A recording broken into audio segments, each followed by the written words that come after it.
livro de Gênesis é dividido em três partes principais: a criação do mundo e da humanidade, a história dos patriarcas e a história de José.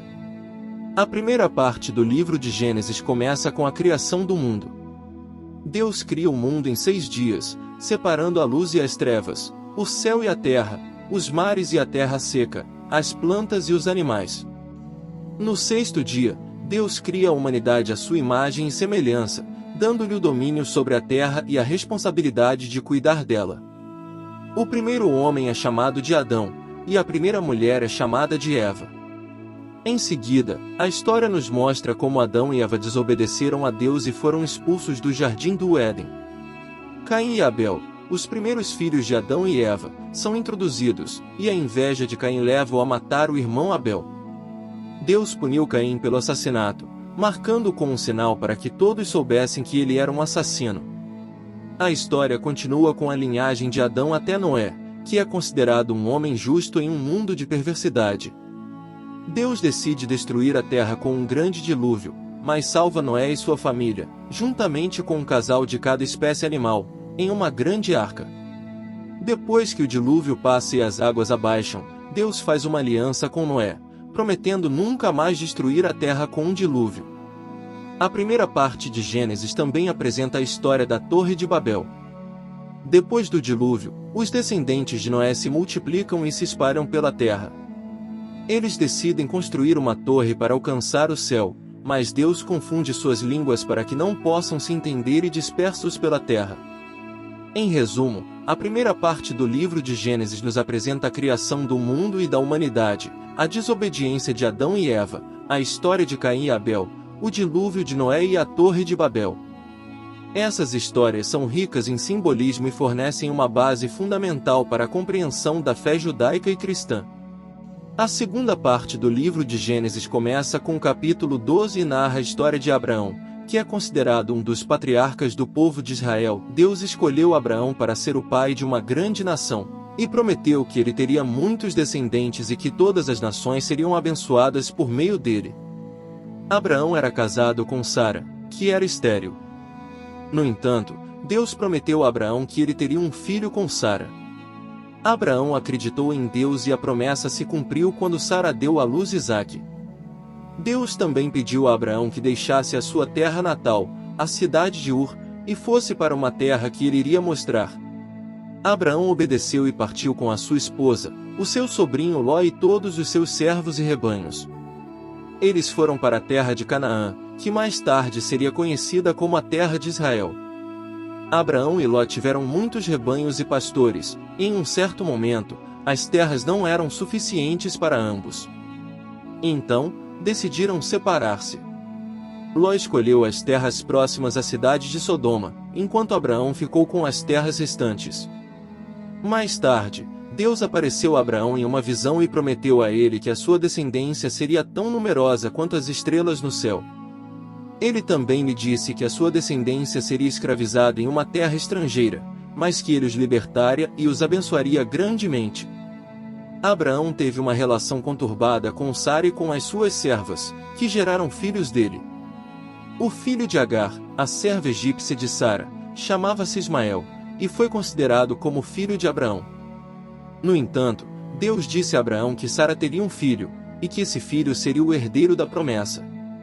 Quando Isaque nasceu, Sara pediu a Abraão que expulsasse Agar e Ismael da casa. Abraão ficou triste, mas Deus disse a ele que tudo ficaria bem com Ismael e que ele também se tornaria uma grande nação. A segunda parte do livro de Gênesis também narra a história de como Deus testou Abraão, pedindo-lhe que sacrificasse o seu filho Isaque. Abraão obedeceu a Deus e se preparou para sacrificar Isaque, mas Deus impediu-o e abençoou-o grandemente por ter sido fiel. Além disso, o livro de Gênesis conta a história de como Abraão escolheu uma esposa para Isaque, o seu filho. Ele enviou o seu servo Eliezer para encontrar uma esposa para Isaque entre a sua parentela em Harã. O servo encontrou Rebeca e ela concordou em se casar com Isaque e se mudar para Canaã. No final da segunda parte, Abraão morre e Isaque toma o seu lugar como o patriarca da família. Isaque teve 2 filhos, Esaú e Jacó, e a história deles é contada na terceira parte do livro de Gênesis. A terceira parte do livro de Gênesis começa com a história de José, filho de Jacó e Raquel. José é descrito como um jovem muito inteligente, mas também arrogante e mimado pelos seus irmãos. Ele é vendido como escravo pelos irmãos, mas acaba sendo levado para o Egito, onde é comprado por um oficial egípcio chamado Potifar. José se destaca na casa de Potifar por sua inteligência e habilidade, e em pouco tempo se torna o administrador da casa. Porém, ele é falsamente acusado pela esposa de Potifar de tentar seduzi-la, e é jogado na prisão. Lá, ele novamente se destaca por sua habilidade e é colocado como responsável pelos outros prisioneiros. José começa a ter sonhos que preveem o futuro, e interpreta os sonhos dos seus companheiros de prisão. Quando o faraó do Egito tem um sonho perturbador, um dos companheiros de José se lembra dele e o apresenta ao faraó. José interpreta o sonho do faraó, prevendo uma grande fome que assolará a região, e sugere um plano para armazenar alimentos durante os anos de abundância. O faraó fica impressionado com José e o nomeia como governador do Egito, responsável por administrar o plano de armazenamento de alimentos. José se torna muito poderoso e é respeitado por todos, inclusive pelos seus irmãos que vão ao Egito em busca de alimento durante a fome. José os reconhece e faz algumas provas para saber se eles mudaram e se arrependeram de ter vendido ele como escravo. Após perdoá-los, ele os ajuda a se estabelecerem no Egito. A história de José é considerada uma das mais dramáticas e emocionantes do livro de Gênesis. Ela retrata a jornada de um homem de origem humilde que, através da sua inteligência e habilidade, consegue ascender a uma posição de poder e influência. Além disso, mostra a importância do perdão e da reconciliação, mesmo em situações de grande dificuldade. A terceira parte do livro de Gênesis também traz outras histórias interessantes, como a de Judá e Tamar, que tem um filho chamado Pérez, que se tornaria um dos ancestrais de Davi, mais tarde, de Jesus. Também é relatada a história de José e a mulher de Potifar, que acusa injustamente José de tentar seduzi-la. Em resumo, a terceira parte do livro de Gênesis é marcada pela história de José e sua jornada de escravo a governador do Egito. Além disso, traz outras histórias interessantes que ajudam a compor a genealogia dos descendentes de Abraão. A história de José é uma lição de perseverança, inteligência e perdão, que continua inspirando pessoas até hoje. Ao concluir a leitura do livro de Gênesis, é possível perceber que apesar das adversidades e dos desafios enfrentados pelos personagens bíblicos, a mensagem principal é de esperança e fé. Desde a criação do mundo, passando pelo dilúvio, pela história de Abraão, Isaque e Jacó, até a reconciliação de José com seus irmãos, uma mensagem de confiança e crença em Deus se faz presente. É uma mensagem de que, mesmo em meio às dificuldades, podemos encontrar conforto e orientação em Deus, que sempre estará ao nosso lado. O livro de Gênesis também nos mostra a importância da família, dos valores morais e da obediência a Deus.